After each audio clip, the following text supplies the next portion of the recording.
여러분, 오랜만에 자식과 여행 한번 가볼까 생각해 보신 적 있으신가요? 부모와 자식이 함께 떠나는 여행 생각만 해도 따뜻하고 좋게 느껴지죠. 실제로 많은 분들이 가족끼리 좋은 추억을 만들기 위해 여행을 떠납니다. 요즘은 부모가 자식에게 여행을 제안하는 경우도 많고요. 자식도 부모를 위해 특별한 시간을 만들고 싶어 하니까요. 그런데 여행이 끝난 뒤 이상하게 마음이 불편했다는 분들 많습니다. 서로 말은 안 하지만 마음속에 작은 상처가 남기도 하고요. 다음부터는 같이 가지 말자고 다짐했다는 분도 계세요. 왜 이렇게 돼버리는 걸까요? 함께해서 더 좋아야 할 여행이 왜 오히려 후회로 남을까요? 대부분은 이렇게 생각합니다. 가족은 함께 있어야 하고 여행도 함께 다녀야 정이 깊어진다. 맞는 말이지만 그것만으로는 부족한 부분도 분명히 있습니다. 나이 차이도 있고 생각도 다르고 체력도 다르니까요. 이건 가족이기 때문에 더 조심해야 할 부분이기도 합니다. 오늘은 왜 나이 들어 자식과 여행을 갈 때 조심해야 하는지 이야기해 보려고 합니다. 그리고 꼭 같이 가지 않아도 더 따뜻한 추억을 만들 수 있는 방법도 함께 알려드릴게요. 혹시 이 영상이 공감되신다면 구독과 좋아요 눌러주시면 감사하겠습니다. 그럼 본격적으로 시작해 보겠습니다. 여행 스타일이 너무 다르다. 나이가 들면 체력의 변화가 가장 먼저 찾아옵니다. 부모는 천천히 걷고 쉬엄쉬엄 다니고 싶어 합니다. 반면 자식들은 짧은 시간 안에 많은 곳을 보고 싶어 하죠. 이 차이에서 불만이 생기기 시작합니다. 부모는 왜 이렇게 바쁘게 움직이냐고 말합니다. 자식은 왜 자꾸 쉬려고만 하냐고 생각합니다. 여행은 원래 즐거워야 하는데 점점 피곤해집니다. 특히 도시 여행일수록 이런 체력 차이가 더 크게 느껴집니다. 이동 거리가 길고 일정이 많으면 금방 지치게 되죠. 부모는 더 천천히 즐기고 싶은데 자식은 일정 맞추느라 바쁩니다. 결국 어느 한쪽은 맞춰야 하고 맞추다 보면 짜증이 납니다. 이런 감정이 쌓이면 여행 내내 분위기가 어색해집니다. 또 관심사도 다릅니다. 부모는 전통시장이나 자연을 좋아합니다. 자식은 맛집이나 유명한 카페를 찾습니다. 어디를 갈지 정하는 데에도 의견이 갈립니다. 서로 양보한다고 하지만 속으로는 아쉬움이 남습니다. 부모는 자식 따라다니느라 피곤하고 자식은 부모 눈치 보느라 지칩니다. 같이 있어도 각자 불편한 시간을 보내는 셈입니다. 그래서 여행 중 말이 줄어들고 서로 조용해지는 일이 많습니다. 자식은 부모가 즐겁지 않은 걸 느끼고 괜히 미안해집니다. 부모는 자식에게 폐 끼치는 건 아닌가 하는 생각에 위축됩니다. 서로 잘해 보려다 보니 오히려 더 멀어지는 거죠. 함께 찍은 사진은 웃고 있지만 마음은 그렇지 않은 경우도 많습니다. 여행은 기억에 남아야 하지만 좋은 기억이 아니면 더 아픕니다. 여행 스타일이 다르면 같은 장소에 있어도 즐거움이 달라집니다. 부모는 조용히 쉬고 싶고 자식은 여기저기 돌아다니고 싶습니다. 결국 중간에서 맞추려고 해도 둘 다 만족하기는 어렵습니다. 오히려 혼자 여행했을 때보다 피곤함이 더 크게 남을 수 있습니다. 이럴 땐 미리 서로의 여행 스타일을 솔직하게 이야기해 보는 것이 좋습니다. 일정도 여유 있게 짜고 무리하지 않는 것이 중요합니다. 꼭 많은 곳을 가지 않아도 괜찮습니다. 함께하는 시간이 편안해야 좋은 여행이 됩니다. 억지로 맞추려 하기보다는 서로의 방식을 이해하려는 노력이 필요합니다. 그래야 나중에 그 여행이 좋은 추억으로 남을 수 있습니다. 돈 문제로 불편해진다. 여행에서는 돈 문제가 자연스럽게 따라옵니다. 평소에는 괜찮은데 여행만 가면 이상하게 민감해지는 부분이죠. 부모 입장에서는 자식과 함께 있는 시간만으로도 기쁘니까 아낌없이 쓰고 싶어 합니다. 팝도 사고 입장료도 내주고 숙소까지 챙겨주는 경우가 많습니다. 그런데 자식은 그런 부모의 마음이 고맙지만 한편으로는 부담스럽기도 합니다. 너무 많이 써주시는 것 같아 마음이 불편해지죠. 특히 성인이 된 자식일수록 돈 문제에 예민해질 수밖에 없습니다. 반대로 자식이 다 계산하는 경우도 있습니다. 이때 부모는 미안한 마음이 앞섭니다. 내가 다니자고 해서 괜히 돈만 쓰게 한 건 아닌가 생각하게 됩니다. 이런 감정이 쌓이면 나중엔 불편한 분위기가 됩니다. 또 여행 예산에 대한 인식 차이도 큽니다. 부모는 조금 비싸더라도 편하고 좋은 곳을 원합니다. 자식은 비용을 아끼려고 더 저렴한 옵션을 찾기도 합니다. 이때 서로의 생각이 맞지 않으면 갈등이 생깁니다. 숙소를 고를 때도 식당을 선택할 때도 의견이 다를 수밖에 없습니다. 예를 들어 부모는 호텔이 편하지만 자식은 게스트하우스나 에어비앤비를 더 선호합니다. 식사도 부모는 한식 위주로 먹고 싶고 자식은 다양한 음식을 시도하고 싶어 합니다. 이런 선택의 차이는 결국 돈 문제와도 연결됩니다. 누가 더 부담하고 있는지, 누가 더 신경 쓰고 있는지가 보이기 시작하죠. 자식이 돈을 쓰면 부모는 미안하고 부모가 돈을 쓰면 자식은 죄송합니다. 서로의 마음은 다 좋은데 그 좋은 마음이 오히려 부담으로 변할 수 있습니다. 그래서 여행 중간쯤 되면 돈 얘기를 꺼내는 게 어색해집니다. 계산대 앞에서 서로 밀고 당기면서 얼굴 붉히는 일도 생깁니다. 이런 일이 반복되면 여행의 분위기가 점점 무거워집니다. 가족 간의 돈 문제는 평소에는 별로 신경 안 쓰여도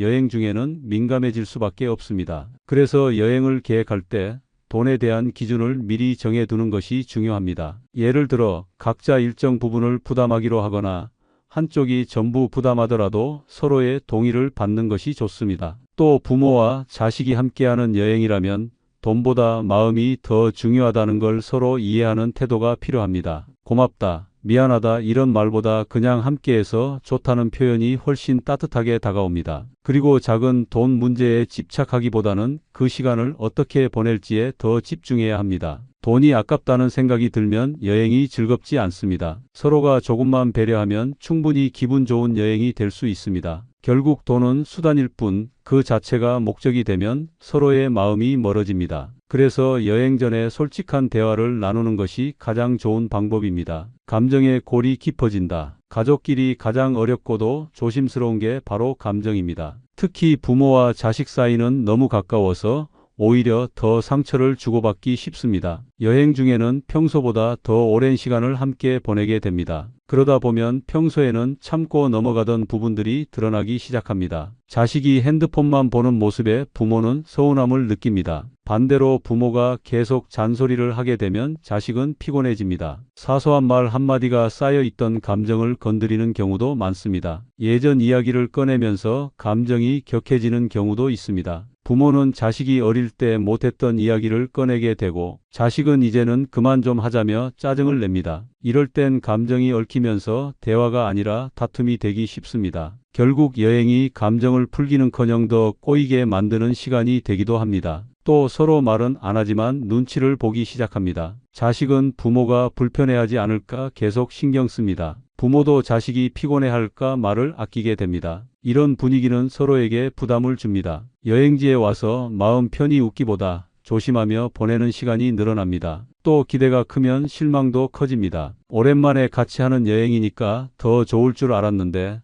생각만큼은 아니었을 때 실망이 큽니다. 부모는 자식이 더 따뜻하게 대해주길 바라지만 자식은 너무 바빠서 마음 여유가 없습니다. 그런 서로의 마음을 읽지 못하면 오해가 생깁니다. 이런 감정은 여행이 끝난 후에도 남아 있습니다. 그래서 함께 찍은 사진을 봐도 웃음보다 아쉬움이 먼저 떠오르기도 합니다. 감정의 골은 한번 깊어지면 쉽게 회복되지 않습니다. 특히 가족끼리는 그냥 넘어가기 어렵습니다. 그래서 여행 중에는 대화를 줄이거나 아예 피하려는 분위기가 생기기도 합니다. 부모는 내 자식인데 왜 이렇게 서운할까 하는 생각이 들고 자식은 왜 이렇게 예민하게 굴까 하는 마음이 생깁니다. 사실은 서로 잘하고 싶어서 그런 건데 표현이 어긋나면 이렇게 됩니다. 그래서 여행을 시작할 때는 서로 기대치를 낮추는 것이 좋습니다. 완벽한 여행을 바라는 순간 감정의 충돌이 생길 가능성도 함께 커집니다. 오히려 그냥 편하게 대화 없이도 좋은 시간이 될 수 있도록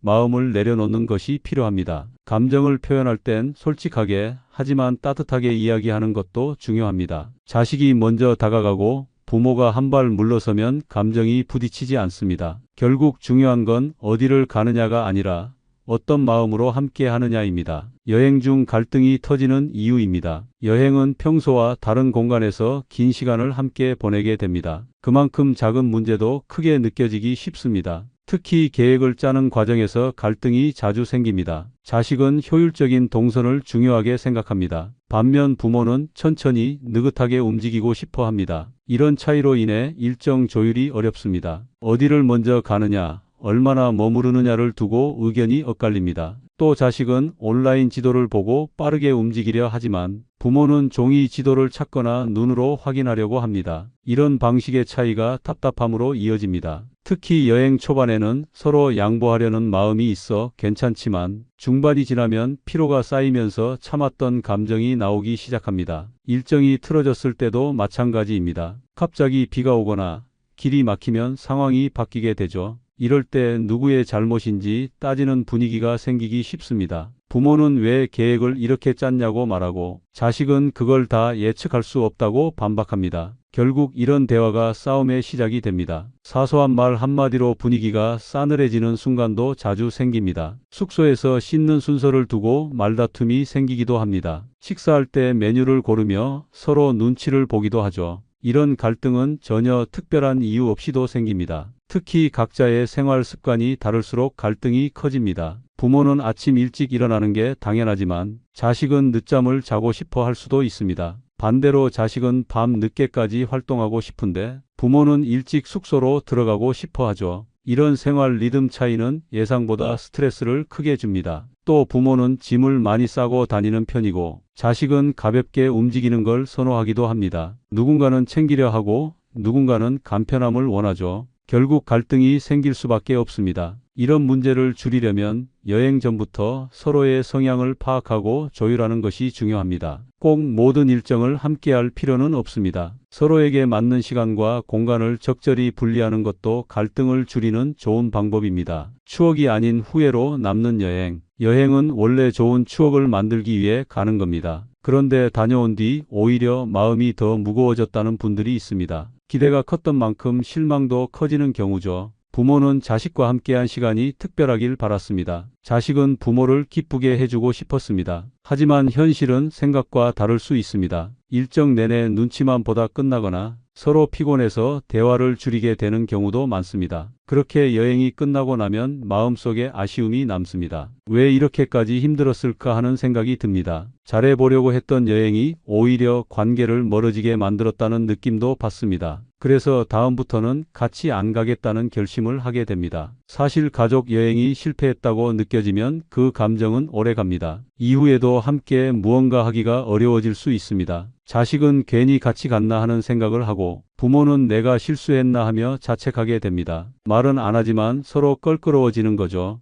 여행을 통해 가까워질 기회를 놓친 겁니다. 또 자식은 그 시간이 부담스러웠다는 기억으로 남을 수 있습니다. 그러면 다음에는 더더욱 피하려 하게 됩니다. 그렇게 가족 간의 거리는 점점 벌어지게 됩니다. 좋은 의도로 시작했던 일이 안 좋은 결과로 이어지는 건 너무 아쉽습니다. 그래서 여행은 무조건 가야 하는 것이 아니라 정말 필요한지를 먼저 생각해야 합니다. 서로의 상황이 맞을 때 가야 즐거운 시간이 됩니다. 꼭 멀리 가지 않아도 괜찮습니다. 당일치기라도 짧은 산책이라도 마음이 통하면 그게 더 값진 시간이 될 수 있습니다. 추억은 길이 아니라 마음에서 나옵니다. 억지로 만들려 하면 오히려 기억에 상처만 남게 됩니다. 또 여행 중에 갈등은 돌아온 뒤에 더 크게 다가올 수 있습니다. 그러니 여행 전에 서로 충분히 이야기하는 것이 중요합니다. 기대하는 바를 솔직하게 나누는 것이 필요합니다. 그리고 상대방을 바꾸려고 하지 말고 그냥 이해하려는 마음을 가져야 합니다. 그게 진짜 가족 간의 배려입니다. 후회 없는 여행을 위해서는 서로의 마음을 먼저 살피는 것이 우선입니다. 그래야 여행이 진짜 좋은 추억으로 남게 됩니다. 더 좋은 대안은 없을까? 꼭 부모와 자식이 며칠씩 함께 여행을 가야만 좋은 건 아닙니다. 오히려 짧고 가벼운 만남이 더 오래 기억에 남을 수 있습니다. 예를 들어 당일치기 나들이나 가까운 근교 드라이브도 좋은 선택입니다. 짧은 시간 안에 집중해서 좋은 시간을 보내는 게 훨씬 편할 수 있습니다. 서로 피곤하지 않고 갈등이 생길 여지도 줄어들죠. 무엇보다 감정이 상할 일이 적습니다.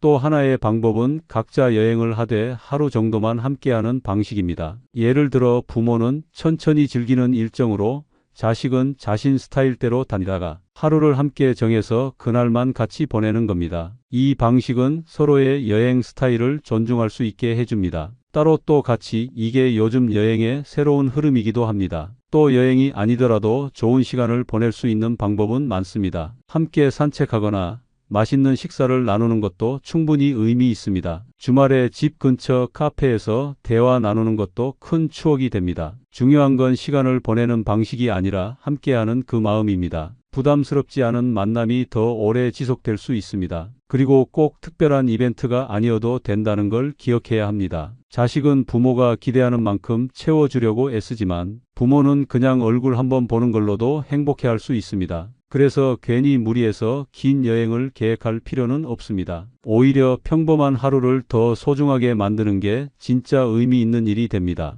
또 요즘은 영상통화나 사진 공유도 일상처럼 할 수 있죠. 멀리 있어도 마음을 나눌 수 있는 방법은 많습니다. 꼭 어디를 가야만 가족이 가까워지는 건 아닙니다. 때로는 그냥 하루같이 밥 한 끼 먹는 게 더 편하고 좋을 수 있습니다. 여행이 모든 문제를 해결해 주지는 않습니다. 오히려 잘못된 방식의 여행은 문제를 더 키울 수 있습니다. 그래서 더 많이 하기보다는 더 잘하는 게 중요합니다. 짧아도 진심이 담긴 시간이면 충분합니다. 서로에게 맞는 방법을 찾는 것이 진짜 지혜입니다. 누구나 방식이 다르고 관계도 다릅니다. 중요한 건 나에게 맞는 방법을 선택하는 겁니다. 가족 간의 시간은 억지로 만드는 게 아니라 자연스럽게 흐르도록 하는 겁니다. 그렇게 마음 편한 방식으로 함께 할 수 있다면 그게 가장 좋은 여행입니다. 결국 여행의 목적은 장소가 아니라 사람이라는 걸 잊지 말아야 합니다. 이야기 들어보시니까 공감 가는 부분 있으셨나요? 사실 부모 자식 간의 여행이 꼭 나쁘다는 건 아닙니다. 다만 서로의 차이를 모르고 떠나면 좋은 시간이 오히려 후회로 남을 수 있다는 점, 그게 중요한 포인트입니다. 서로를 잘 알면서도 갈등이 생기는 게 가족입니다. 그러니 여행처럼 긴 시간을 함께 할 땐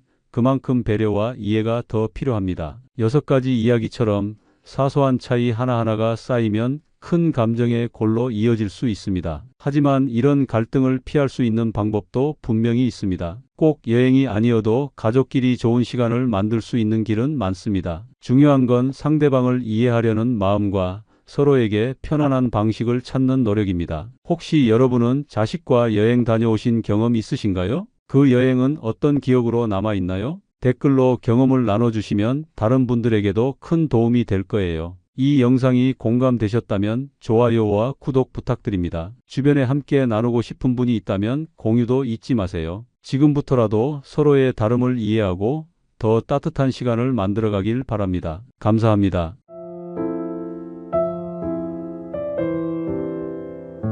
나이 들어 제일 두려운 게 뭘까요?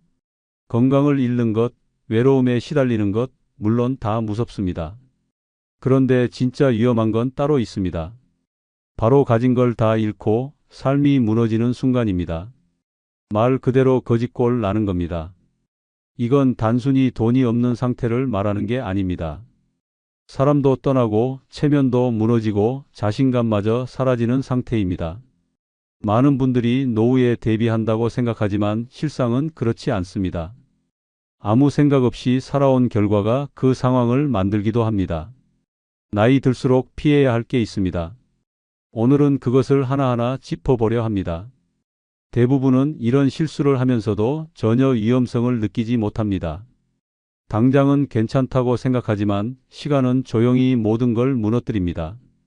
어떤 사람은 어세 때문에, 어떤 사람은 자식에게 퍼주다, 또 어떤 사람은 인간관계 때문에 빈털터리가 됩니다. 이유는 다 달라도 결과는 하나입니다. 빈손으로 인생을 마무리하게 되는 겁니다. 이 영상에서는 노후를 망치는 6가지 함정을 알려드리겠습니다. 그리고 지금부터 무엇을 어떻게 바꿔야 하는지도 함께 말씀드릴게요. 혹시 지금부터라도 늦지 않았다는 걸 믿으시나요? 오늘 이 영상을 보고 나면 생각이 바뀔 수 있습니다. 주변에 계신 분들과 함께 꼭 나눠 보셨으면 좋겠습니다. 구독과 좋아요 눌러주시면 앞으로도 이런 현실적인 이야기 꾸준히 전해드리겠습니다. 자, 그럼 본격적으로 시작해 보겠습니다. 첫 번째는 허세와 체면에 목숨 거는 사람들입니다. 주변에서 잘 사는 척하는 사람 보신 적 있으시죠? 실제로 그렇게 여유 있는 사람은 생각보다 드뭅니다. 나이 들수록 허세는 독이 됩니다. 남의 시선을 너무 의식하면서 산다는 건 결국 자기 삶을 잃는 겁니다. 명품 옷, 고급 시계, 비싼 외식, 겉으로는 멋있어 보일지 몰라도 안에서는 통장 잔고가 텅텅 비어갑니다. 무리해서 체면 차리다가 노후 자금 다 날리는 경우 많습니다. 특히 모임이나 행사에서 자꾸 무리하는 분들이 있어요. 좋은 자리에서 밥값은 꼭 자기가 내고 선물도 제일 비싼 걸 고릅니다. 그런데 그게 정말 여유가 있어서일까요? 아닙니다. 불안하기 때문에 그렇게 하는 경우도 많습니다. 남보다 뒤처졌다는 생각이 그 허세로 드러나는 겁니다. 주변 사람들이 부러워해 주길 바라는 마음이 강할수록 허세는 커집니다. 문제는 그렇게 하면 실제 자산은 점점 줄어든다는 거죠. 허세는 한번 시작되면 멈추기 어렵습니다. 자꾸 그 생활을 유지해야 하니까 더 큰 돈이 들어갑니다. 결국 빚까지 생기고 상황은 점점 나빠집니다. 체면을 지키려고 인생 전체를 망치는 겁니다. 누구도 내 허세를 책임져 주지 않습니다. 진짜 부자는 조용히 살아갑니다. 돈이 있어도 없는 척하는 사람이 오히려 오래 갑니다.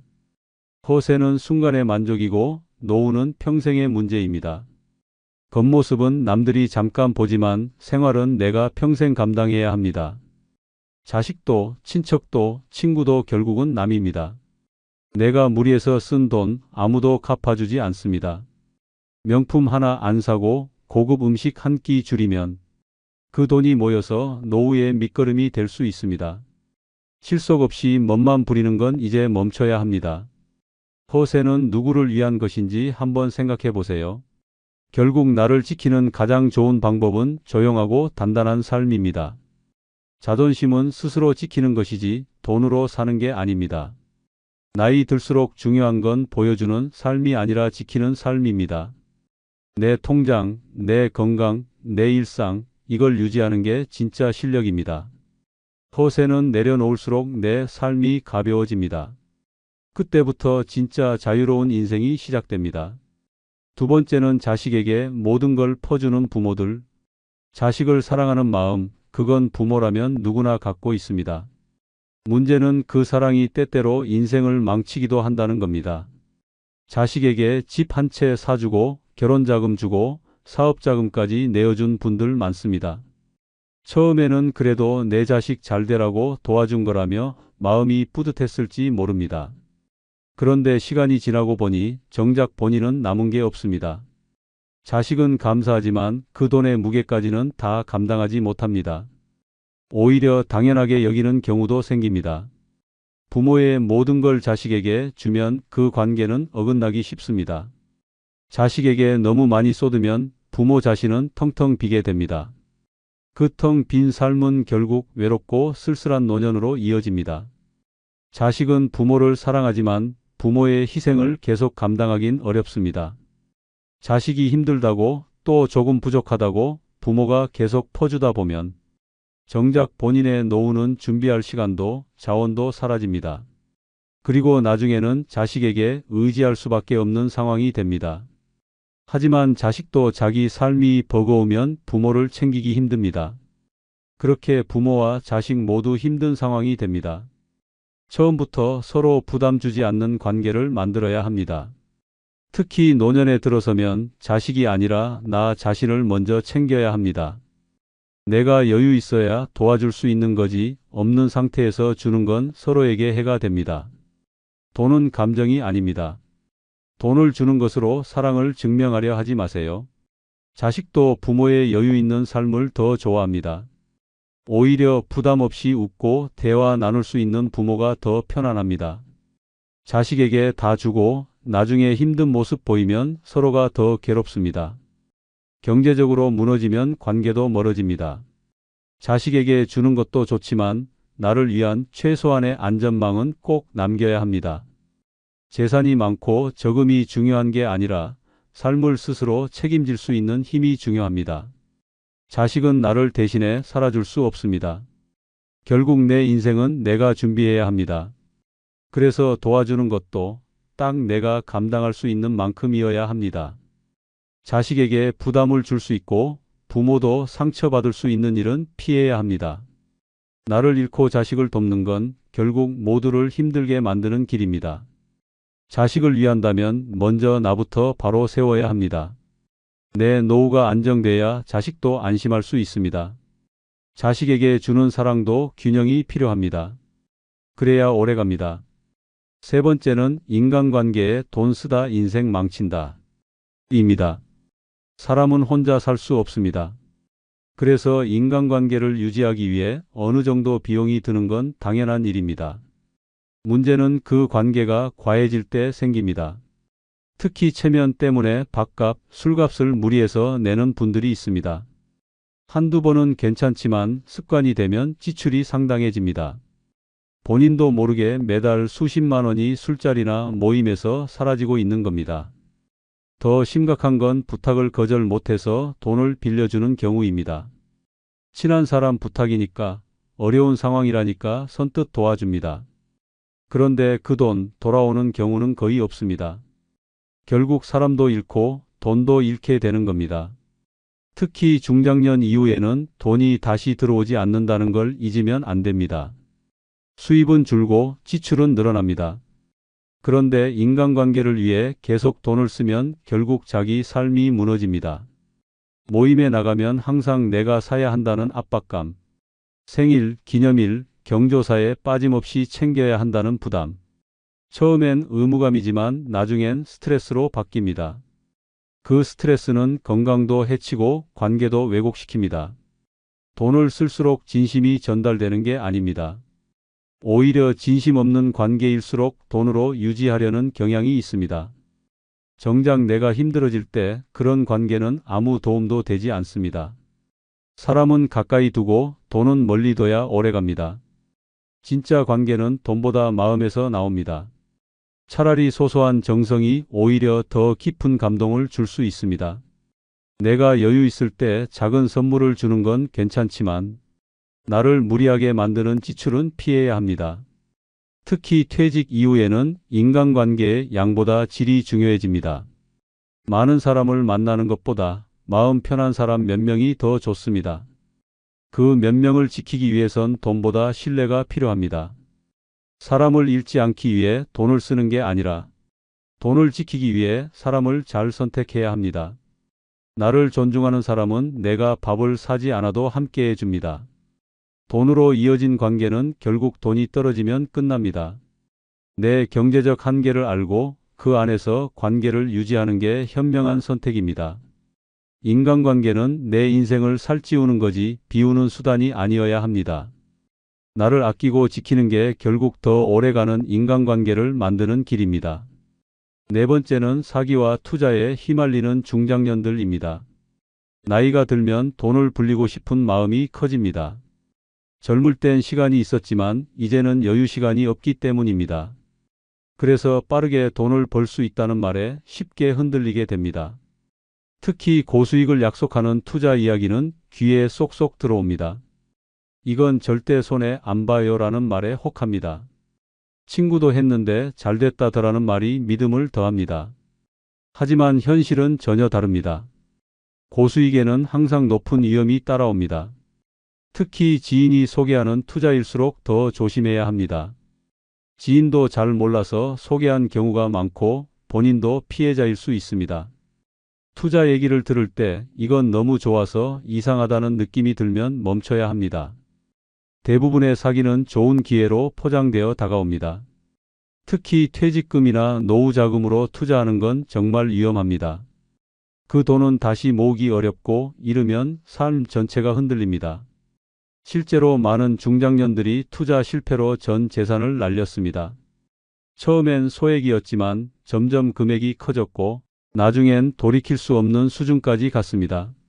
사기를 당한 뒤엔 사람도 의심하게 됩니다.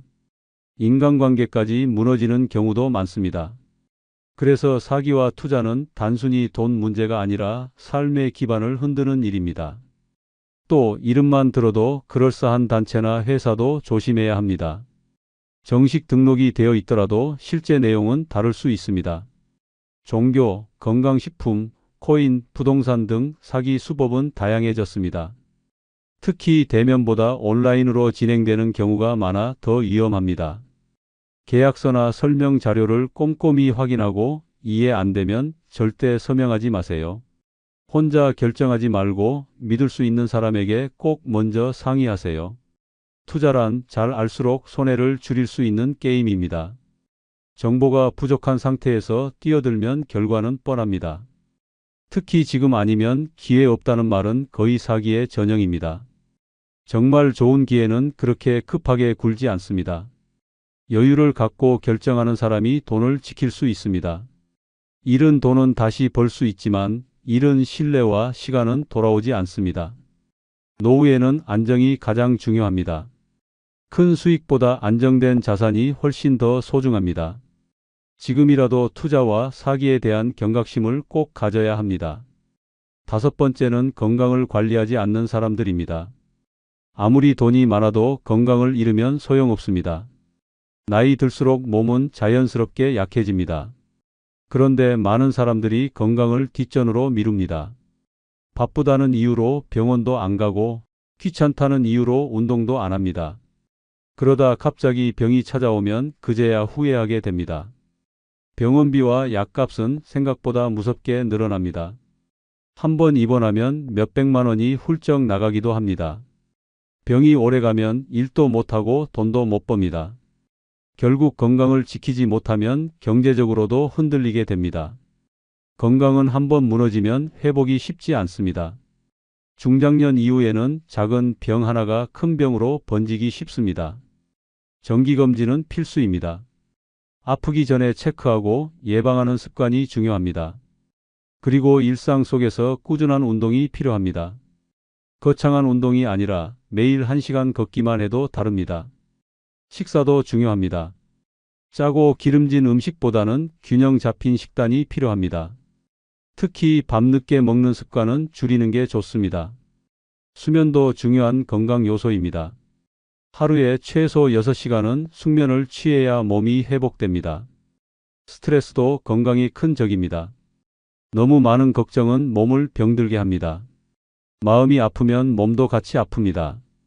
가벼운 명상이나 산책도 스트레스 해소에 좋습니다. 건강을 챙긴다는 건 결국 내 삶을 지키는 일입니다. 주변에 아픈 사람이 있으면 자신을 더 돌아보게 됩니다. 나도 저렇게 될 수 있겠구나 하고 경각심을 가져야 합니다. 늦지 않았습니다. 지금부터라도 건강을 챙기면 됩니다. 병원 가는 걸 부끄러워하지 마세요. 오히려 먼저 가는 사람이 더 현명한 사람입니다. 건강은 타이밍이 중요합니다. 한번 놓치면 돌이키기 어렵기 때문에 사전에 지키는 게 최선입니다. 건강한 몸이 있어야 하고 싶은 일도 할 수 있습니다. 지금 내 몸 상태가 곧 내 자산 상태라는 걸 기억해야 합니다. 여섯 번째는 계획 없는 인생을 사는 사람들입니다. 하루하루 사는 것도 중요하지만 방향 없이 사는 건 위험합니다. 특히 나이 들수록 계획이 없다는 건 곧 불안정한 삶을 의미합니다. 은퇴 후에도 매달 고정 지출은 계속 생깁니다. 그런데 수입은 끊기고 준비가 안 돼 있다면 그 순간부터 무너지는 겁니다. 많은 사람들이 어떻게든 되겠지라고 말합니다. 하지만 현실은 생각보다 냉정합니다. 계획 없이 살면 어느 순간 모든 게 멈춰버립니다. 통장에 얼마 있는지도 모르고 지출이 얼마나 나가는지도 모르는 분들이 많습니다. 작은 돈이라도 꼼꼼히 관리하는 습관이 필요합니다. 내가 지금 뭘 위해 돈을 쓰고 있는지, 어디에 세고 있는지를 알아야 합니다. 소비를 줄이지 않으면 자산은 빠르게 줄어듭니다. 계획 없이 신용카드만 계속 쓰다 보면 어느새 빚이 쌓입니다. 빚은 눈덩이처럼 커지기 때문에 초반부터 막아야 합니다. 자산 목록을 정리해보고 필요한 지출과 불필요한 지출을 나눠야 합니다. 보험, 통신비, 전기결제 같은 고정 지출도 점검해야 합니다. 또 앞으로 얼마나 살 것인지, 그동안 얼마나 필요할지 계산해 보는 것이 필요합니다. 너무 많은 욕심을 부릴 필요는 없지만 기본은 챙겨야 합니다. 은퇴 후 몇 년 살지 모른다고 해도 적어도 몇십 년은 대비해야 합니다. 병원비, 생활비, 식비, 교통비 예상보다 훨씬 많이 듭니다. 준비 없이 맞이한 노후는 그 자체가 고통입니다. 나중에 자식에게 의지해야 하는 상황이 오면 관계도 어려워집니다. 그렇다고 누가 대신 준비해 주는 것도 아닙니다. 내 인생은 결국 내가 책임지는 수밖에 없습니다. 나중에 힘들지 않으려면 지금부터 작은 계획이라도 세워야 합니다. 종이에 적는 것만으로도 생각이 정리됩니다. 예산표를 만들고 목표를 정하고 체크하는 습관을 들이세요. 처음엔 번거롭지만 시간이 지나면 내 삶이 달라지는 걸 느낄 수 있습니다. 어떤 사람은 늦게 시작했지만 오히려 빠르게 안정된 삶을 만들었습니다. 계획이 있다는 것만으로도 삶은 훨씬 여유로워집니다. 계획이 없으면 하루하루 불안함에 흔들리게 됩니다. 내가 원하는 삶이 있다면 그에 맞는 준비가 있어야 합니다. 잘 사는 사람은 우연히 그렇게 된 게 아닙니다. 대부분은 철저한 계산과 준비로 지금의 삶을 만들었습니다. 계획이 인생을 바꾸고 안정된 노후를 만듭니다. 지금 시작하면 늦지 않습니다. 작게라도 오늘부터 계획해 보세요. 지금까지 이야기 들으시면서 마음에 걸리는 부분 있으셨나요? 허세, 자식에게의 과한 희생, 사람들과의 관계, 무리한 투자, 건강관리 소홀, 계획 없는 삶. 이 6가지는 겉으로 보기엔 다 다른 이야기 같지만 결국 한 곳으로 이어집니다. 그건 바로 빈곤한 노후, 후회하는 인생, 그리고 스스로를 잃어가는 과정입니다. 하지만 늦지 않았습니다. 지금이라도 그 위험 요소들을 하나씩 걷어내면 노후는 충분히 안정될 수 있습니다. 가장 중요한 건 남을 바꾸는 게 아니라 나 자신을 돌아보는 겁니다. 지금부터라도 허세는 줄이고 자식은 스스로 서게 하고 관계는 건강하게 정리하고 투자는 신중하게 판단하고 건강은 소중히 여기고 인생은 계획으로 채워보세요. 오늘 이야기 중에서 여러분이 가장 공감됐던 부분은 어떤 내용이었나요? 혹시 이미 실천하고 계신 게 있다면 댓글로 나눠주세요. 그 경험이 누군가에게 큰 도움이 될 수 있습니다. 이 영상이 마음에 닿으셨다면 구독과 좋아요 꼭 눌러주세요. 주변 분들과도 함께 나눠보신다면 더 많은 분들이 후회 없는 노후를 준비할 수 있을 겁니다. 오늘부터 단 하나라도 실천해 보세요. 그 한 걸음이 인생 전체를 바꿀 수 있습니다. 감사합니다.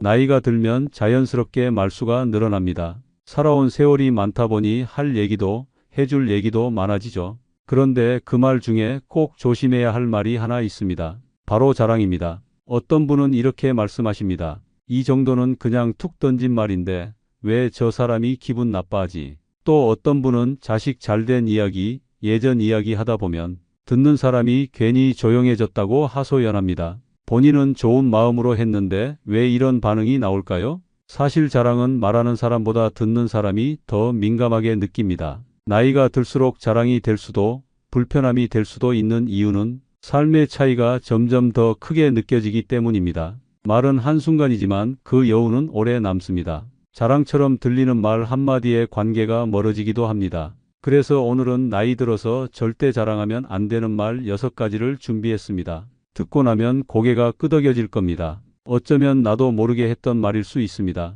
그런데 그 말이 누군가에겐 상처가 되었을 수도 있습니다. 나이 들수록 말이 무거워진다는 말 들어보셨죠? 이 영상이 누군가와의 관계를 지키는데 도움이 될 수도 있습니다. 그래서 끝까지 한번 들어보시길 바랍니다. 혹시 듣다 보니 공감되는 부분이 있다면 댓글로 남겨주세요. 그리고 영상이 괜찮았다면 구독과 좋아요 부탁드립니다. 그 한 번의 클릭이 다음 콘텐츠를 만드는 데 큰 힘이 됩니다. 지금부터 본격적으로 이야기 시작해 보겠습니다. 첫 번째, 자식 자랑은 때로 칼이 됩니다. 자식 이야기는 부모라면 누구나 하고 싶은 주제입니다. 누구 아들이 어디에 취직했대, 딸이 박사래 이런 말 자주 들립니다. 처음엔 아무렇지 않게 들릴 수 있습니다. 그런데 자랑이 반복되면 듣는 사람은 점점 불편해집니다. 특히 자식 문제로 고민이 많은 사람에겐 더 민감하게 들립니다. 자식 자랑은 비교를 유도하는 말로 받아들여질 수 있습니다. 그 집은 잘 됐네,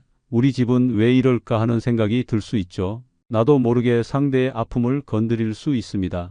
더 조심해야 하는 건 겉으로는 괜찮은 척하면서 속으론 불편해지는 경우입니다. 가까운 사이일수록 더 민감해집니다. 특히 친구들 사이에서 자식 이야기는 금방 분위기를 갈라놓습니다. 어떤 자랑도 자식 이야기로 넘어가면 상처가 될 수 있습니다. 또 자식은 부모의 성취물이 아닙니다. 자식이 잘 되든 안 되든 그건 그 사람의 인생입니다. 자랑을 위해 자식 이야기를 꺼내는 건 결국 자신을 드러내는 겁니다. 말은 자식 이야기지만 결국 나를 말하고 싶은 거죠. 진짜 자랑은 조용한 격려로도 충분합니다. 그 친구 참 대단하네 이 한마디면 그만입니다. 괜히 구체적인 직장, 연봉, 집 얘기까지 할 필요 없습니다. 나와 친한 사람일수록 이런 디테일이 더 부담스러울 수 있습니다. 자식 이야기를 꺼낼 땐 상대가 어떻게 받아들일까를 먼저 생각해 보는 게 좋습니다. 누구에게나 자식은 예민한 주제입니다. 상대의 상황을 잘 모를 땐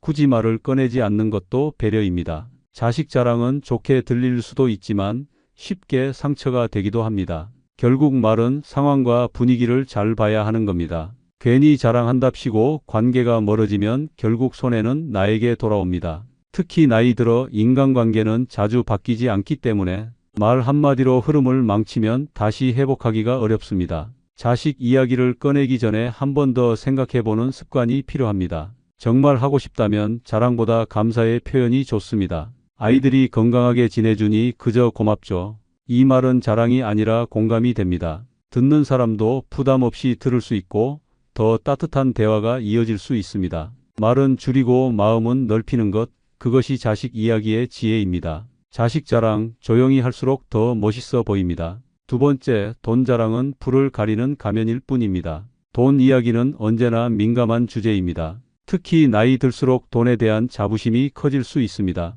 나는 은퇴하고도 월급처럼 들어오는 게 있어. 노후 준비는 예전부터 해놨지. 이런 말은 말하는 사람에겐 자랑일지 몰라도 듣는 사람 입장에선 위축감이나 소외감을 느낄 수 있습니다. 돈 이야기는 듣는 사람의 처지를 드러나게 만들기 때문입니다. 상대가 아무 말 안 해도 속으론 움츠러들 수 있습니다. 그래서 돈 자랑은 자신을 드러내는 데는 효과적이지만 인간관계를 망치는 데도 매우 효과적입니다. 특히 중장년층 사이에서는 노후 준비가 불완전한 사람이 많습니다. 그 앞에서 돈 이야기를 늘어놓는 건 조심해야 합니다. 또 돈 이야기는 상대의 삶을 비교하게 만드는 요소가 많습니다. 나는 집도 있고 연금도 있고 대출도 없어. 이런 말들은 무심코 했더라도 듣는 사람은 상처를 받을 수 있습니다. 게다가 실제보다 부풀려 말하는 경우도 많습니다. 사람들은 생각보다 허세를 자주 섞습니다. 하지만 듣는 사람은 그걸 다 알고 있습니다. 그래서 돈 자랑은 진실성마저 의심받게 만들 수 있습니다. 진짜 여유 있는 사람은 굳이 말을 하지 않습니다. 조용한 배려가 오히려 품격 있게 느껴집니다. 돈은 숫자보다 마음을 보여주는 도구가 되어야 합니다. 나누는 데 쓰일 때 그 가치는 더 커집니다. 자랑하는 순간 그 돈은 사람을 가르기 시작합니다. 결국 남는 건 불편함 뿐입니다. 돈 자랑을 자주 하는 사람은 주변에 사람이 적습니다.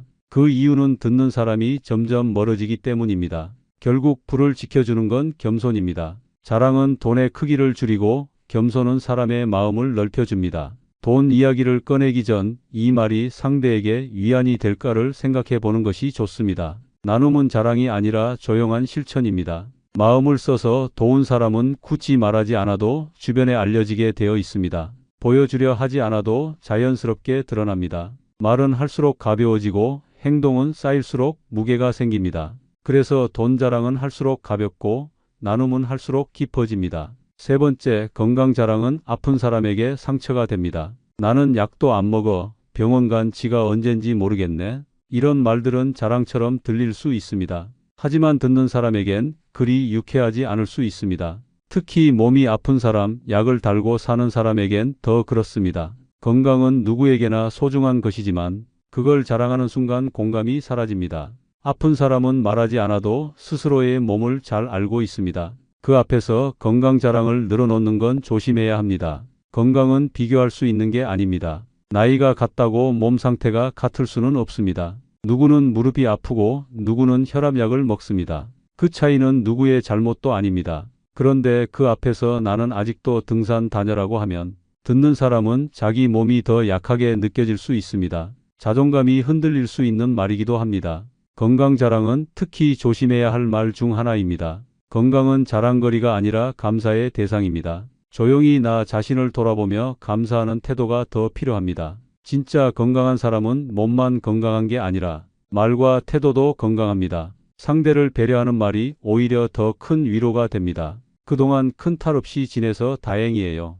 이런 말은 자랑이 아니라 공감으로 전달됩니다. 건강 이야기를 꺼낼 때는 상황을 꼭 살펴야 합니다. 모임에서, 대화 중에서 건강 얘기가 나올 때는 본인의 상태보다 상대의 반응을 먼저 보는 게 좋습니다. 말로 하는 건강 자랑보다는 건강한 모습을 보여주는 게 더 멋있습니다. 말보다 행동이 오래 남는다는 건 여기도 똑같이 적용됩니다. 건강에 감사하며 사는 사람이 주변에도 좋은 기운을 줍니다. 건강을 자랑하려 하지 말고 함께 나눌 수 있는 정보로 바꿔보세요. 좋은 병원이나 음식, 운동법을 자연스럽게 나누는 겁니다. 이런 정보는 오히려 듣는 사람에게 도움이 됩니다. 건강 자랑은 쉽게 오해를 살 수 있지만 건강 정보는 공감을 만들 수 있습니다. 네 번째, 과거 영광은 추억으로 남겨야 아름답습니다. 나이가 들수록 예전 이야기가 자주 나옵니다. 내가 그땐 진짜 잘 나갔지. 회사에서 내 밑에만 몇 명이었는데, 이런 말들 어디서든 한 번쯤 들어보셨을 겁니다. 과거는 소중한 기억입니다. 하지만 그것이 대화 속에서 자주 반복되면 듣는 사람에겐 피로감이 쌓입니다. 과거의 영광을 자꾸 꺼내는 건 현재의 자신에 대한 불안감을 보여주는 경우도 있습니다. 특히 젊은 세대와 이야기할 때 이런 말은 거리감을 더 크게 만듭니다. 지금 세대는 몰라, 예전엔 말이야.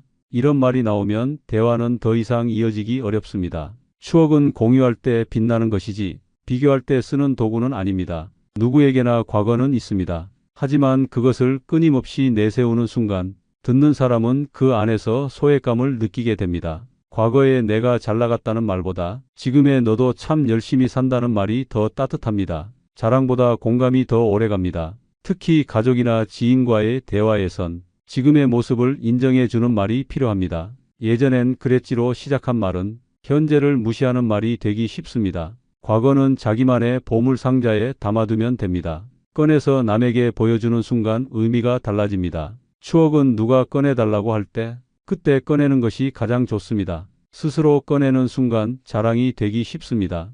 또 하나 중요한 건 지금의 삶도 누군가의 미래가 된다는 점입니다. 과거의 경험은 조언으로 남기면 가치가 있습니다. 그때 내가 이런 실수를 했었지. 이렇게 말하면 듣는 사람도 귀를 기울입니다. 과거를 말할 땐 겸손과 배려를 담는 것이 필요합니다. 다섯 번째, 배우자 자랑은 외로움을 드러낼 수 있습니다. 우리 집은 전혀 안 싸워. 우리 남편은 알아서 다 해.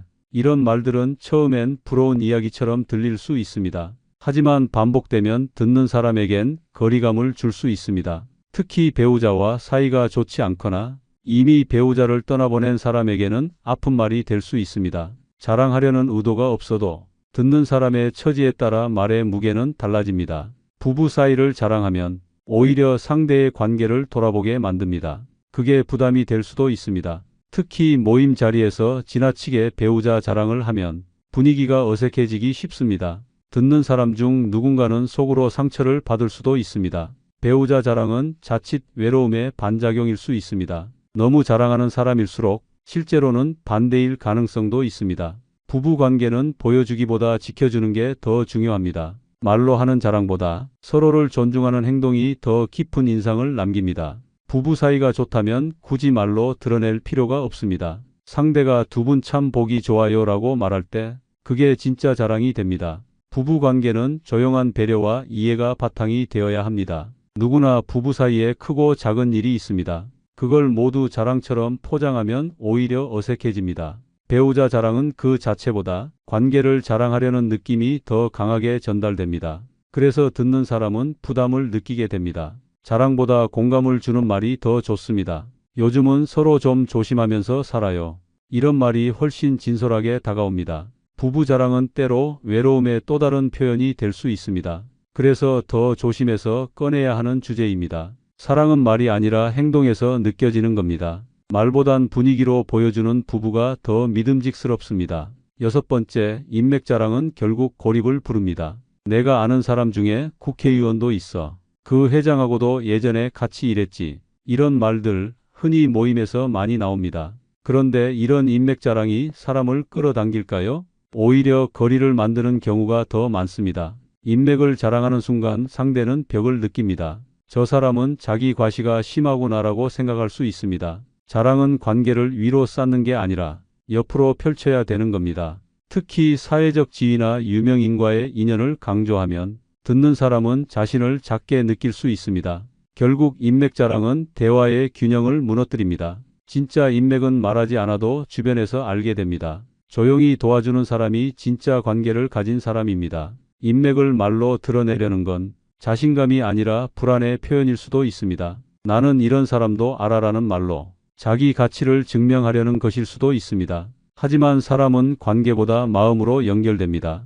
유명한 사람 아는 것보다 곁에 있는 사람을 존중하는 게 더 중요합니다. 인맥은 이름이 아니라 신뢰에서 나옵니다. 많은 사람을 안다고 좋은 게 아니라 오래가는 관계가 더 큰 자산입니다. 말로 자랑하는 인맥은 오히려 가볍게 느껴집니다. 정작 위기 때는 그런 인맥이 아무 소용이 없을 수도 있습니다. 진짜 사람은 평소 태도에서 드러납니다. 그래서 인맥 자랑은 할수록 신뢰를 잃을 수 있습니다. 관계는 자랑이 아니라 유지하는 것이 중요합니다. 내가 아는 사람보다 나를 좋게 기억해 주는 사람이 있는지가 더 중요합니다. 말 대신 행동으로, 자랑 대신 진심으로 그렇게 맺은 관계는 오래갑니다. 인맥은 자랑이 아니라 책임입니다. 조용한 사람이 더 넓은 관계를 가진 이유입니다. 오늘은 나이 들수록 절대 자랑하지 말아야 할 6가지에 대해 이야기해 봤습니다. 자식 자랑, 돈 자랑, 건강 자랑, 과거 자랑, 배우자 자랑, 인맥 자랑. 어느 하나 특별히 나쁘다고 할 수는 없지만 그 말이 전해지는 순간 듣는 사람의 마음이 불편해질 수 있다는 사실을 잊어선 안 됩니다. 말은 상황과 상대에 따라 전혀 다르게 들릴 수 있습니다. 같은 말도 어떤 분위기에서 어떻게 꺼내느냐에 따라 자랑이 될 수도 있고 따뜻한 응원이 될 수도 있습니다. 결국 중요한 건 진심입니다. 내가 말하는 이유가 내 마음을 드러내기 위함인지 아니면 상대를 위하는 마음인지 생각해보는 습관이 필요합니다. 나이가 들수록 말은 짧아지고 표정과 태도가 말을 대신합니다. 조용한 사람이 더 깊은 인상을 남기는 이유이기도 합니다. 말을 줄인다고 존재가 작아지는 건 아닙니다. 오히려 그 여백이 사람과 사람 사이를 더 가깝게 만듭니다. 나를 드러내기보다는 상대를 알아가려는 말이 관계를 살립니다. 자랑이 아니라 공감을 선택하는 말이 사람을 오래 곁에 두게 합니다. 혹시 오늘 이야기 중에 내가 무심코 했던 말이 떠오르셨나요? 괜찮습니다. 누구나 실수합니다. 하지만 그걸 아는 순간부터 우리는 변할 수 있습니다. 말은 훈련입니다. 나이 들수록 더 조심스럽고 더 배려 있게 할 수 있습니다. 오늘 이 영상이 내 말을 돌아보는 작은 계기가 되셨길 바랍니다. 혹시 공감되는 부분이나 경험했던 이야기가 있으셨다면 댓글로 함께 나눠주세요. 여러분의 한 줄이 또 다른 사람에게 큰 도움이 될 수 있습니다. 이 영상이 도움이 되셨다면 구독과 좋아요 부탁드립니다. 주변 분들과도 꼭 공유해 주세요. 진심은 나눌수록 관계가 깊어지고 말은 고를수록 더 따뜻해집니다. 지금까지 시청해 주셔서 감사합니다. 다음 영상에서도 삶의 지혜를 함께 나누겠습니다.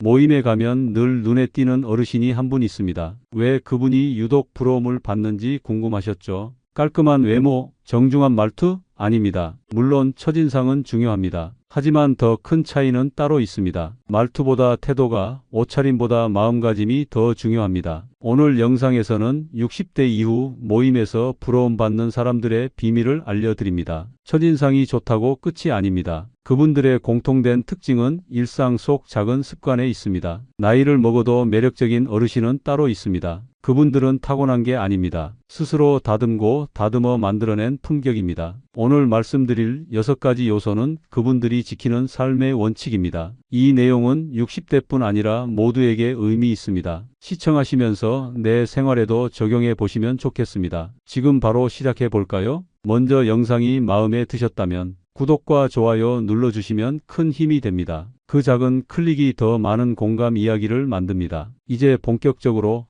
모임에서 주목받는 어르신의 첫 번째 특징, 겉모습에 신경 쓰는 사람입니다. 겉모습만? 라고 생각하실 수도 있지만 그 차이는 상당히 큽니다. 지금부터 자세히 살펴보겠습니다. 첫 번째, 겉모습에 신경을 쓰는 사람입니다. 부러움을 받는 어르신들은 옷차림이 깔끔합니다. 단정한 옷차림은 첫인상에서 신뢰를 줍니다. 나이가 들면 스타일을 포기하기 쉽습니다. 그러나 그분들은 그렇지 않습니다. 흐트러짐 없이 잘 다듬어진 모습이 많습니다. 구두는 항상 깨끗하고 셔츠나 블라우스는 구김없이 준비되어 있습니다. 나이에 맞는 세련된 스타일이 눈길을 끕니다. 화려함보다 단정함 그리고 품위가 우선입니다. 과하지 않으면서도 주름진 자리에 관심을 둡니다. 자신을 소중히 여긴다는 신호를 보내는 겁니다. 작은 액세서리 하나도 전체를 살립니다. 스카프 한 장, 포인트 있는 넥타이 하나만으로 인상이 달라집니다. 다소 평범한 옷차림에도 센스 하나로 주목받습니다. 세세한 부분을 챙긴다는 건 삶을 대하는 태도와 같습니다. 자기관리는 나이에 상관없는 자기존중의 표현입니다. 누군가 당신을 부러워한다면 그건 스타일에 담긴 태도 때문입니다. 중요한 것은 잘 갖추어진 듯한 태도입니다. 순간의 옷차림이 아니라 평소의 셀프 케어입니다. 모임 전 거울 앞에서 옷을 살펴보는 시간이 가치 있습니다. 깨진 구두굽도 흐트러진 컬러도 눈에 잘 띕니다.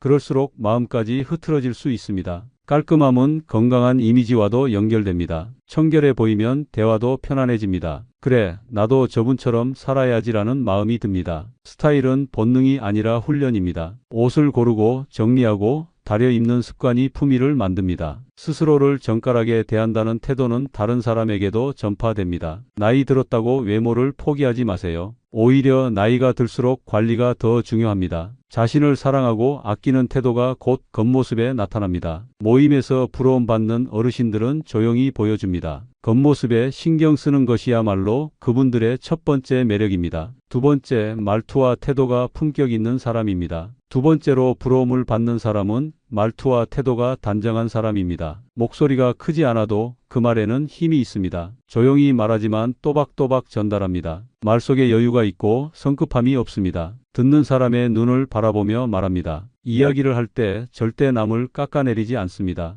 부드럽고 자연스럽게 분위기를 이끕니다. 쓸데없는 농담이나 무례한 말이 없습니다. 말에는 그 사람의 인격이 담깁니다. 겉모습이 먼저 눈에 들어온다면 말투는 사람의 깊이를 느끼게 해줍니다. 특히 나이가 들수록 말의 무게는 커집니다. 괜한 조언을 남발하지 않습니다. 상대가 먼저 물어봐야 조심스레 한마디 건넵니다. 말보다는 듣는 쪽에 더 집중합니다. 말이 많다고 품격 있는 것이 아닙니다. 말이 짧아도 깊이 있는 말이 더 기억에 남습니다. 상대의 말에 고개를 끄덕이며 듣습니다. 공감하고 있다는 메시지를 전합니다. 반응은 크지 않아도 따뜻합니다. 그래서 함께 대화한 사람들이 마음이 편해집니다. 무조건 맞장구 치기보다는 진심으로 맞아줍니다. 혹시 반대 의견이 있을 때도 부드럽게 풀어냅니다. 절대 목소리를 높이지 않습니다. 말다툼은 품격을 해치는 일이라는 걸 알기 때문입니다. 실수한 사람에게도 모욕을 주지 않습니다. 정중하게 넘어가며 체면을 지켜줍니다. 격식은 갖추되 유쾌함도 잊지 않습니다. 가벼운 유머로 분위기를 풀어주는 여유도 있습니다. 나이보다 젊어 보인다는 말보다 함께 있으니 편하다는 말을 더 많이 듣습니다. 모임이 끝나고 나면 그 사람의 말이 오래 남습니다. 말투가 곧 그 사람의 인생을 보여주기 때문입니다. 결국 말투와 태도는 사람을 돋보이게 만드는 진짜 품격입니다. 세 번째, 경제적 여유가 느껴지는 사람입니다. 세 번째로 부러움을 받는 사람은 경제적 여유가 느껴지는 사람입니다. 여기서 말하는 여유는 돈 자랑이 아닙니다. 오히려 조용하고 단정하게 드러나는 안정감입니다. 값비싼 옷이나 브랜드를 걸치지 않아도 편안하고 깔끔한 분위기가 느껴집니다. 지갑에서 카드 하나 꺼낼 때도 준비된 삶이 묻어납니다. 밥값을 낼 때도 가볍게 행동합니다. 계산하며 계산기 두드리는 모습이 없습니다. 본인이 먹은 것만 따로 나누자고 하지 않습니다. 상대가 부담 느끼지 않게 센스 있게 더치페이도 제안합니다. 작은 선물을 할 때도 실용적인 것을 센스 있게 건넵니다. 받는 사람 입장에서 생각하는 습관이 있습니다. 남이 보는 눈보다 내 삶을 잘 정리하고 있다는 자신감이 느껴집니다. 돈 이야기를 하지 않아도 말투와 행동에서 풍기는 배려가 있습니다. 특히 돈을 허투루 쓰지 않습니다. 필요한 데는 아끼지 않지만 허세를 부리지는 않습니다. 정기적으로 기부하거나 가까운 지인에게 베푸는 모습도 있습니다. 이분은 참 안정되셨다는 인상이 남습니다. 무언가에 쫓기거나 급한 기색이 없습니다. 여유 있는 사람은 시간도 여유 있게 씁니다. 약속 시간보다 미리 도착하고 여유 있게 차를 마시며 기다릴 줄 압니다. 생활에서 뿜어져 나오는 차분함이 경제적 여유와 맞닿아 있습니다. 큰 돈을 가진 것이 아니라 나에게 맞게 쓰고 계획 있게 관리하는 습관이 바로 부러움 받는 경제적 품격입니다. 돈보다 중요한 건 그 돈을 대하는 태도입니다. 네 번째, 건강 관리를 잘하는 사람입니다. 네 번째로 부러움을 받는 사람은 건강 관리를 잘하는 사람입니다. 겉으로 드러나는 활력은 감출 수 없습니다. 걸음걸이가 반듯하고 자세가 흐트러지지 않습니다. 계단도 천천히 그러나 힘 있게 오릅니다. 이야기를 나눌 때 호흡이 고르고 표정도 밝습니다. 아프다는 말보다 괜찮아요 라는 말이 먼저 나옵니다. 병을 숨기기보다 병에 지지 않으려는 자세가 있습니다. 건강을 위해 꾸준히 걷고 무리하지 않게 운동합니다. 잠을 잘 자고 식사를 규칙적으로 하는 생활을 합니다. 몸을 돌보는 건 결국 자신을 존중하는 일입니다. 나이가 들수록 가장 큰 부러움은 건강함입니다. 주변 사람들은 말하지 않아도 느낍니다. 어쩜 저렇게 정정하실까라는 말이 절로 나옵니다. 병원 자랑, 약 자랑보다 몸을 챙기는 꾸준함이 더 인상 깊습니다. 아플 땐 치료를 게을리하지 않고 가볍게 넘길 일도 조심스럽게 관리합니다. 자기 몸 상태를 잘 알고 있다는 게 느껴집니다. 건강검진도 제때 받고 필요한 치료는 미루지 않습니다. 식습관에서도 차이가 드러납니다. 자극적인 음식은 줄이고 소화 잘 되는 음식을 선택합니다. 혼자 있을 때도 밥을 잘 챙겨 먹습니다. 나 자신을 소홀히 대하지 않습니다. 술과 담배도 스스로 절제합니다. 이제는 건강이 제일이라는 말이 몸에 배어 있습니다. 누군가 건강법을 물어보면 자랑 대신 경험을 차분히 전합니다. 무리한 다이어트나 갑작스러운 운동보다 일상 속 실천을 중요하게 생각합니다. 건강은 남을 위해서가 아니라 나와 함께 오래 살기 위한 준비입니다. 그러니 건강을 챙기는 사람은 자신감이 다릅니다. 대화 중에도 피곤한 기색 없이 집중합니다. 모임이 끝나도 지쳐 보이지 않는 이유입니다. 결국 건강관리는 품격 있는 삶의 가장 기본입니다. 다섯 번째, 새로운 걸 받아들이는 사람입니다. 다섯 번째로 부러움을 받는 사람은 새로운 것을 받아들이는 사람입니다. 나이가 들었다고 옛날 방식만 고집하지 않습니다. 스마트폰 사용이 익숙하고 앱도 잘 다룹니다. QR코드나 모바일 결제도 스스럼 없이 합니다. 모르는 건 부끄러워하지 않고 이거 어떻게 해? 라고 자연스럽게 묻습니다. 배움을 멈추지 않는 태도가 멋있어 보입니다. 유튜브로 요리도 배우고 뉴스도 챙깁니다. 필요한 건 인터넷으로 찾아보는 습관도 있습니다. 후배나 자녀의 조언을 귀 기울여 듣습니다. 요즘은 그렇구나 하며 이해하려 노력합니다. 세대 차이를 부정하지 않고 받아들입니다. 패션도 지나치게 옛 스타일에 고정되지 않습니다. 유행은 따라가지 않지만 시대의 흐름은 존중합니다. 옷 고르거나 물건 살 때도 자녀와 의견을 나눕니다. 동네 문화센터나 강좌도 적극적으로 참여합니다. 독서, 글쓰기, 스마트폰 사진 찍기 같은 활동도 즐깁니다. 새로운 친구를 사귀는데도 두려움이 없습니다. 먼저 인사를 건네고 대화의 물꼬를 엽니다. 젊은 세대의 문화에 거부감이 없습니다. 유행하는 말이나 신조어도 재미있게 받아들입니다. 손자, 손녀와 대화할 때도 거리가 느껴지지 않습니다. 그 모습이 자연스럽게 젊음을 느끼게 합니다. 나이를 가볍게 만드는 힘이 바로 열림입니다. 폐쇄적인 태도보다 열린 태도가 사람을 편하게 만듭니다. 변화에 적응한다는 건 유연하다는 뜻입니다. 그 유연함이 인생의 품격으로 이어집니다. 나이를 무기로 삼지 않고 호기심을 무기로 삼습니다. 모임에서 젊은 사람들과도 소통이 됩니다. 이분은 참 배우려는 자세가 있네라는 인상을 줍니다. 그리고 그 자세는 존중을 받습니다. 나이 든다고 고집만 세지 않고 세상과 함께 걸어가려는 사람이 됩니다. 그 모습이 많은 사람들의 귀감이 됩니다. 결국 새로운 걸 받아들이는 사람은 나이를 잊고 사는 사람입니다. 여섯 번째, 모임 분위기를 편하게 만드는 사람입니다. 여섯 번째로 부러움을 받는 사람은 모임의 분위기를 편하게 만들어주는 사람입니다. 말수가 많지 않아도 존재감이 있습니다. 대화에 끼려고 애쓰지 않아도 중심에 있습니다. 이유는 간단합니다. 그 사람은 자리를 불편하게 만들지 않기 때문입니다. 누구 편도 들지 않고 누구를 험담하지도 않습니다. 늘 중립적인 태도로 사람을 대합니다. 농담도 가볍게, 말도 예쁘게 합니다. 쓸데없이 간섭하지 않고 누군가 말할 때 조용히 잘 들어줍니다.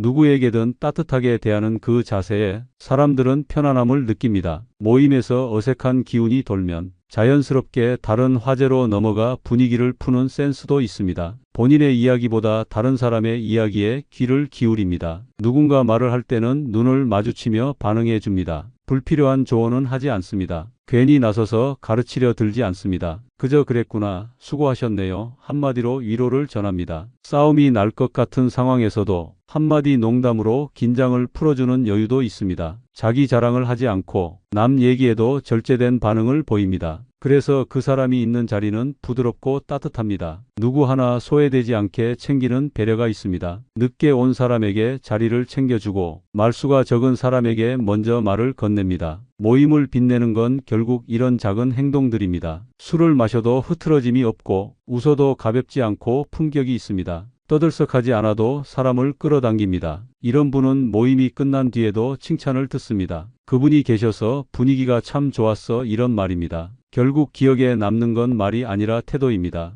분위기를 따뜻하게 만드는 사람은 항상 부러움의 대상이 됩니다. 나이 들수록 관계는 더 깊어지고 그 안에서 나를 어떻게 보여줄지가 점점 더 중요해집니다. 어떤 모임에서든 자연스럽게 중심이 되는 분들, 그분들은 특별한 비결이 있어서 그런 게 아닙니다. 오늘 말씀드린 6가지 특징, 겉모습에 신경 쓰는 사람, 말투와 태도가 품격 있는 사람, 경제적 여유가 느껴지는 사람, 건강관리를 잘하는 사람, 새로운 걸 받아들이는 사람, 그리고 분위기를 편하게 만드는 사람, 이런 분들은 하나하나 실천하고 그것을 생활 속에서 습관처럼 만들었을 뿐입니다. 누구나 이 6가지를 마음에 새기고 하나씩 실천해 나간다면 어느 모임에서든 자연스럽게 부러움받는 사람이 될 수 있습니다. 특별할 것 없어 보여도 이런 습관은 시간이 지나면 진짜 큰 차이를 만듭니다. 그 어떤 외적인 조건보다 더 오래가고 더 깊게 남는 것이 바로 사람의 태도이기 때문입니다. 지금 내 모습에서 무엇을 바꿔볼 수 있을지 오늘 이야기 중 한 가지라도 가볍게 시작해 보세요. 좋아요와 구독 눌러주시면 앞으로도 여러분 삶에 도움이 되는 이야기 계속 전해드리겠습니다. 댓글로 여러분은 어떤 사람이 부럽다고 느끼셨는지, 혹시 나도 지금 그런 사람이 되기 위해 노력 중이다 하는 점이 있다면 함께 나눠주세요. 작은 변화가 큰 멋으로 이어지기를 바랍니다. 지금보다 더 멋진 여든을 위해 함께 걸어갑시다. 감사합니다.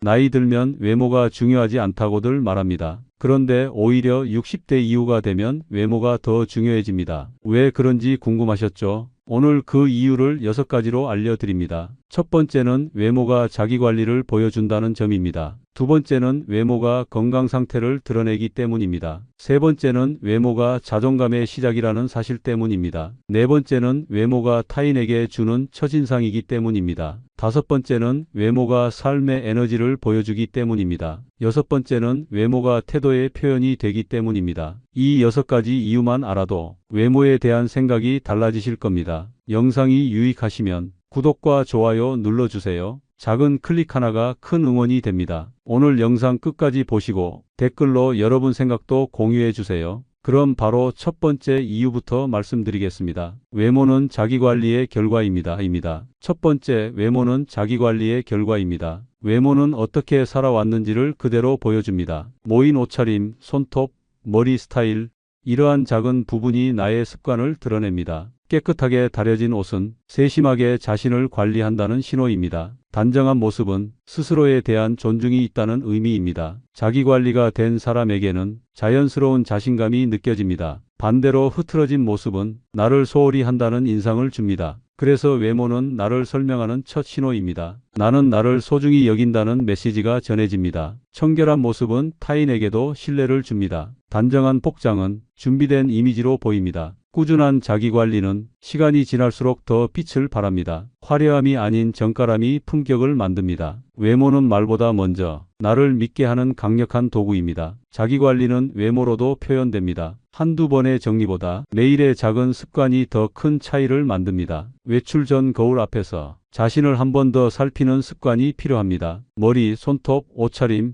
구두를 체크하세요. 그 과정이 나를 가꾸는 시간입니다. 자기관리를 통해 외모뿐 아니라 태도도 단정해집니다. 겉모습에서 나온 정성은 일상 곳곳에서 품격으로 나타납니다. 60대 이후에 더 빛나는 이유입니다. 외모는 노력 없는 멋이 아닙니다. 바로 자기관사의 결과입니다. 두 번째, 건강 상태가 외모에 드러납니다. 나이가 들수록 건강은 외모에 그대로 나타납니다. 얼굴빛만 봐도 요즘 컨디션이 어떤지 알 수 있습니다. 피부가 칙칙하거나 푸석하면 피로가 쌓였다는 뜻입니다. 혈색이 좋지 않으면 순환이 원활하지 않을 수도 있습니다. 몸이 건강하면 자연스럽게 얼굴이 밝아집니다. 반대로 몸이 아프면 표정도 어두워집니다. 체형도 건강과 연결되어 있습니다. 뱃살이 많이 나왔다면 내장 건강을 의심해 볼 수 있습니다. 허리가 구부정하면 뼈와 관절에 문제가 있을 수 있습니다. 외모는 단순한 겉모습이 아니라 몸 상태의 신호입니다. 건강한 사람은 걷는 모습부터 다릅니다.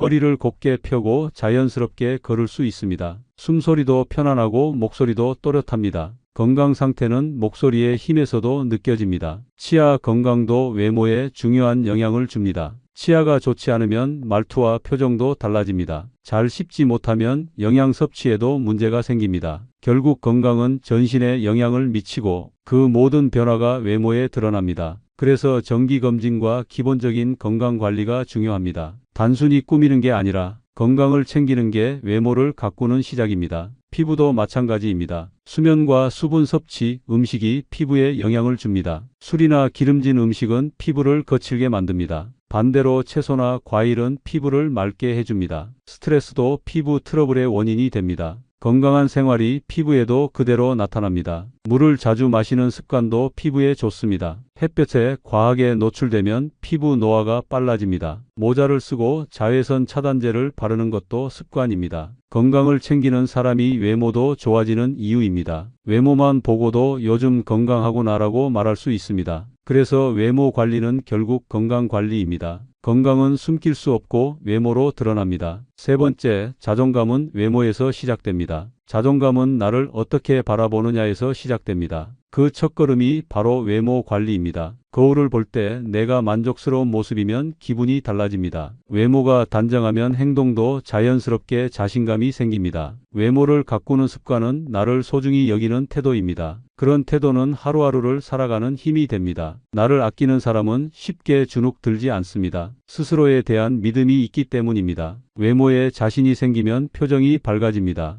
표정이 밝으면 사람들과의 관계도 좋아집니다. 긍정적인 에너지가 자연스럽게 퍼집니다. 반대로 외모를 방치하면 자신도 모르게 위축됩니다. 집에만 있고 싶고 사람도 피하게 됩니다. 그런 상태가 반복되면 자존감이 점점 떨어집니다. 외모 관리는 그런 부정적인 흐름을 끊는 힘이 됩니다. 깨끗한 옷, 정리된 머리, 밝은 표정, 이 세 가지만 갖춰도 자존감이 달라집니다. 나이와 상관없이 누구나 멋질 수 있다는 걸 보여줍니다. 외모는 내가 나를 대하는 방식입니다. 나를 대충 다루면 남도 나를 그렇게 대합니다. 내가 나를 아끼면 남도 나를 존중하게 됩니다. 그 시작이 외모 관리입니다. 특히 중년 이후에는 더 중요합니다. 아이들을 키우고 일에서 물러난 이후 나를 위한 시간과 관심이 필요합니다. 그 시간 동안 나를 가꾸는 것, 그것이 바로 자존감을 지키는 일입니다. 외모는 자기애의 표현입니다. 다른 누구를 위한 것이 아니라 나 자신을 위한 기본적인 예의입니다. 나를 잘 챙기는 사람은 내면도 단단합니다. 꾸준한 외모 관리는 나에 대한 믿음입니다.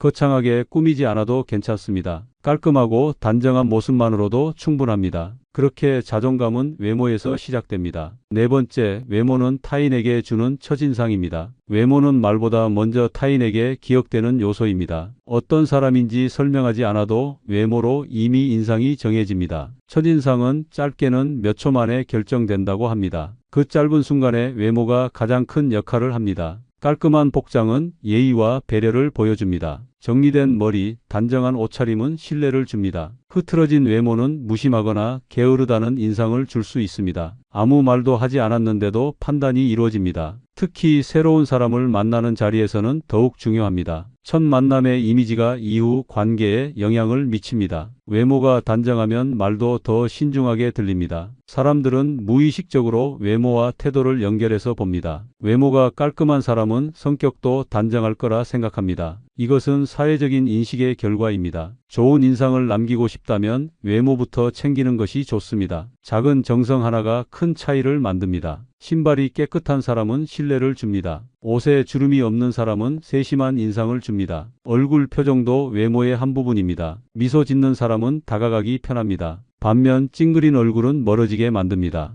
밝은 표정과 정갈한 외모는 사람을 끌어당깁니다. 외모는 단순한 겉모습이 아니라 마음가짐을 보여줍니다. 어떻게 보이고 싶은지가 외모로 드러납니다. 외모는 타인과의 관계를 시작하는 열쇠입니다. 특히 중장년 이후에는 더 많은 눈으로 관찰받습니다. 부모로서, 친구로서, 사회의 일원으로서 모습이 비춰집니다. 그래서 외모는 예의이자 책임입니다. 상대방을 불편하지 않게 만드는 외모는 배려입니다. 예쁘거나 멋져야 한다는 게 아닙니다. 청결하고 정돈된 모습이면 충분합니다. 그러한 외모는 마음을 열게 만듭니다. 처음 만남이 편안하면 이후 관계도 부드럽게 흘러갑니다. 말보다 먼저 신뢰를 만드는 게 외모입니다. 그래서 외모는 타인에게 주는 가장 중요한 첫인상입니다. 다섯 번째, 외모는 내 삶의 에너지를 보여줍니다. 사람의 외모에서는 에너지가 느껴집니다. 어떤 사람은 등장만으로도 분위기가 환해집니다. 그런 사람들은 외모에서 생기가 느껴집니다. 그 생기는 단순히 얼굴의 문제는 아닙니다. 몸의 움직임, 자세, 표정까지 모두 포함된 에너지입니다. 허리가 곧게 펴져 있고